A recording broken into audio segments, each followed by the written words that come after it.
The metallic screech of tearing hull plates echoed through the cosmos as Marcus Steele fought desperately with the controls of his exploration vessel. Warning lights bathed the cockpit in angry red as the ship plummeted through the atmosphere of an uncharted world. His mission had been simple: survey distant planets for potential colonization.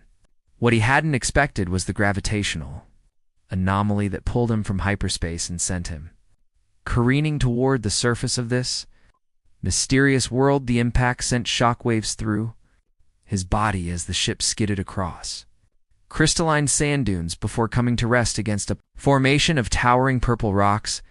Steam hissed from the broken engines as Marcus slowly regained consciousness, his head throbbing and vision blurry. Through the cracked viewport, he could see an alien landscape bathed in the light of twin suns, casting everything in warm golden hues as he stumbled from the wreckage. Marcus noticed the air was breathable, sweet with the scent of exotic flowers.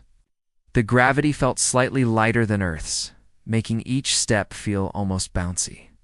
He had barely taken a dozen steps when movement caught his eye from behind the rock formations. Figures emerged from the shadows, tall and graceful, with skin that seemed to shimmer like mother of pearl in the sunlight. They were unmistakably feminine in form, with flowing hair that seemed to move with its own ethereal breeze. Their clothing appeared to be woven from some kind of luminescent fiber that changed color as they moved. The leader stepped forward, her eyes a striking shade of violet that seemed to peer directly into his soul. She was breathtaking, with high cheekbones and full lips that curved into an expression of wonder and disbelief.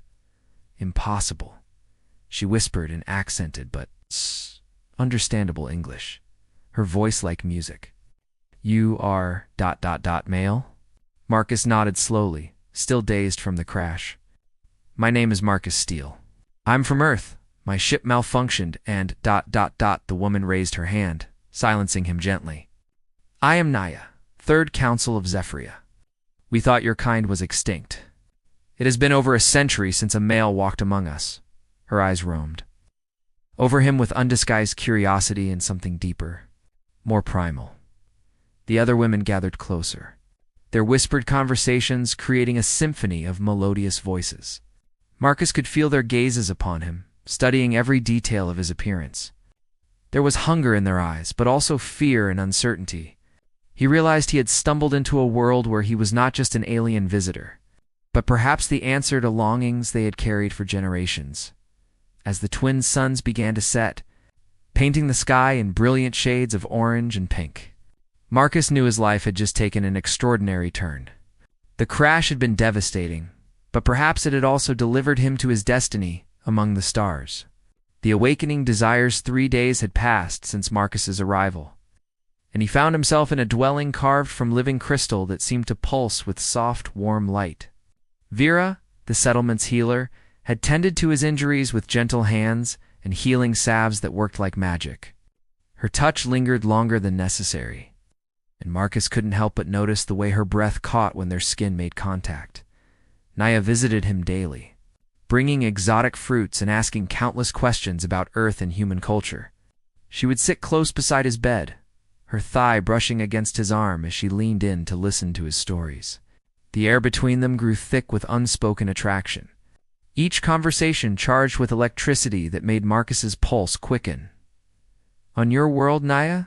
asked one evening, her voice soft and curious. "How do men and women ... bond?" Her cheeks flushed a delicate shade of rose as she asked the question, her fingers nervously playing with the hem of her flowing garment. Marcus felt heat rise in his chest as he met her gaze. "We court each other, share experiences, learn about each other's hearts and minds. Physical attraction is just the beginning." His voice grew husky as he continued. "The deepest connections come from understanding and trust." Naya's breath hitched as she moved closer, her hand coming to rest on his chest. "I feel something awakening within me," she confessed, her violet eyes searching his face. "Something that has been dormant for so long. I thought it was just legend." The moment stretched between them, heavy with possibility. Marcus could feel the warmth radiating from her body, smell the sweet floral scent of her skin. When she leaned closer, her lips barely an inch from his, he could resist no longer. Their first kiss was tender, exploratory, as if they were discovering fire for the first time. Vera chose that moment to enter with evening refreshments, stopping short at the sight before her. Rather than jealousy, her expression showed longing and something akin to heartbreak. "Forgive me," she whispered, setting down the tray with trembling hands. "I did not mean to intrude." Naya pulled away reluctantly, her hand still resting on Marcus's chest, where she could feel his rapid heartbeat. "Vera, wait," she called, but the healer had already fled that night. Marcus lay awake thinking about the complexity of his situation. He was one man in a world of women who had been without male companionship for over a century. Every interaction carried weight, every glance held meaning. He could feel the awakening desires, not just in Naya, but in every woman who looked upon him. The next morning brought new revelations as younger. Women began finding excuses to visit his dwelling. They would bring flowers, offer to help with his recovery, or simply sit nearby and watch him with undisguised fascination. Marcus realized he was not just healing from his crash. He was awakening something primal and powerful in an entire civilization. Weeks had passed, and Marcus had grown stronger, both physically and in his understanding of Zephyrian society. He learned that their world had once been populated by both sexes, but a plague had wiped out all males over a century ago. The women had survived through advanced genetic manipulation, able to reproduce through a process they called essence merging, but something vital had been lost. Kira, a fierce young warrior with ebony hair and golden eyes, had taken it upon herself to be Marcus's protector and guide. Unlike Naya's gentle approach, Kira was direct and bold, often brushing against him during their walks through the crystal gardens, or placing her strong hands on his shoulders when showing him combat techniques. "You make us remember what we are missing," Kira confessed one afternoon as they practiced hand-to-hand combat. She had pinned him during a sparring match, her body pressed against his, both of them breathing heavily from exertion. "I dream of you now, Marcus. Dreams I never thought possible." Before he could respond, she captured his lips in a passionate kiss, her warrior's strength evident in the fierce way she held him. Unlike Naya's tender exploration, Kira's kiss was demanding, hungry, as if she were trying to consume the very essence of his masculinity. When they broke apart, both were flushed and breathing hard. "Kira," Marcus began, but she pressed her finger to his lips. "I know about you and Naya," she whispered, her golden eyes flashing with a mixture of desire and pain. "But I cannot help what I feel.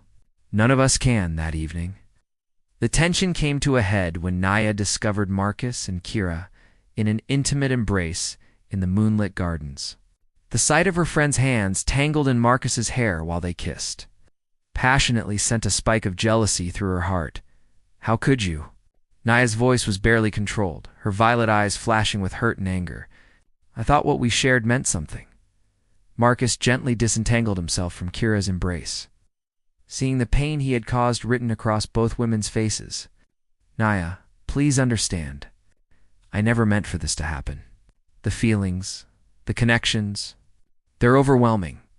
Kira stepped protectively closer to Marcus. "He belongs to no one and everyone. Can't you see? He's awakening something in all of us that has been sleeping too long." The confrontation drew other women from their dwellings, creating a circle of observers. Vera stood at the edge of the crowd, tears streaming down her face as she watched the man she had come to care for torn between others. Elder Zora, the eldest of the council, emerged from her meditation chambers with a grave expression. "This cannot continue," the elder declared, her ancient voice carrying the weight of authority. "One man cannot fulfill the desires of an entire civilization. A choice must be made, or our society will tear itself apart." The crowd murmured their agreement, but Marcus could see the desperation in their eyes. He had become more than just a man to them. He had become hope itself. The promise of something they had lost long ago, the choice of hearts. The great council chamber had been transformed for this unprecedented gathering. Crystalline walls pulsed with soft blue light as women from across Zephyria assembled to witness what might determine their future. Marcus stood in the center, feeling the weight of hundreds of expectant gazes upon him. Elder Zora spoke first, her voice echoing through the chamber. Marcus Steele of Earth, you have awakened something in our people that has slumbered for generations. But desire without direction leads to chaos. You must choose a mate, form a bond, and help us understand how to move forward. Naya stepped forward from the crowd, her violet eyes glistening with unshed tears. Marcus, what we share transcends physical attraction. You've shown me that love is not just desire, but understanding, patience, and growth. I offer you my heart, my mind, and my commitment to building something lasting together. Kira moved to stand beside her, her golden eyes fierce with determination. And I offer you passion, protection, and the fire that burns within me. Together, we could be unstoppable, creating a new generation of warriors to protect both our peoples. Vera emerged from the crowd, her healing hands clasped before her. I offer you gentleness, care, and the knowledge to heal, not just bodies, but souls. I have touched your wounds and felt your pain. Let me spend my life easing both. Marcus felt his heart breaking as he looked at each woman, seeing the genuine love and hope in their eyes. How could he choose between them when each offered something precious and unique? The chamber fell silent, waiting for his decision. I am honored by your love, he began, his voice thick with emotion. Each of you has touched my heart in different ways. Naya, you've shown me intellectual and emotional intimacy I never knew possible. Kira, your strength and passion have awakened desires I didn't know I possessed. Vera, your gentle care has healed more than just my physical wounds. He paused, seeing hope and fear warring in their expressions. But I cannot choose between you, because that would be choosing to break the hearts of those I cannot select. Instead, I propose something different. The chamber erupted in whispers as Marcus continued. In my research of Earth's history, some cultures practiced bonding ceremonies where multiple partners committed to each other and to the greater good of their community. If you are willing, and if your society can accept it, offer my heart to all three of you. Elder Zora raised her hand for silence. This is unprecedented, but perhaps necessary. Our situation is unlike any in our recorded history, Naya. Kira and Vera exchanged glances, each seeing the possibility of sharing rather than losing completely. Slowly, they moved closer together, forming a circle around Marcus. We accept, Naya spoke for them all. If it means we can all find happiness and help our people move forward. The chamber filled with the sound of celebration as the four joined hands, beginning a new chapter for Zephyria. 6 months had passed since the unprecedented bonding ceremony. Zephyria had transformed in ways no one could have predicted. Marcus had worked with the council to establish new traditions that honored both individual choice and community needs.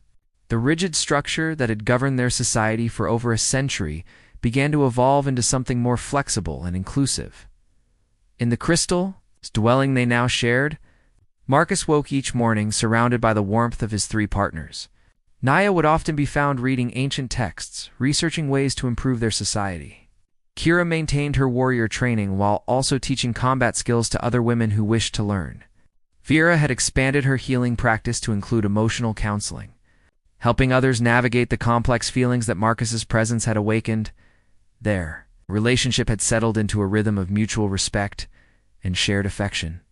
Private moments were treasured, whether it was philosophical discussions with Naya under the twin moons, sparring sessions that ended in passionate embraces with Kira, or quiet healing sessions where Vera's gentle touch conveyed more than words ever could.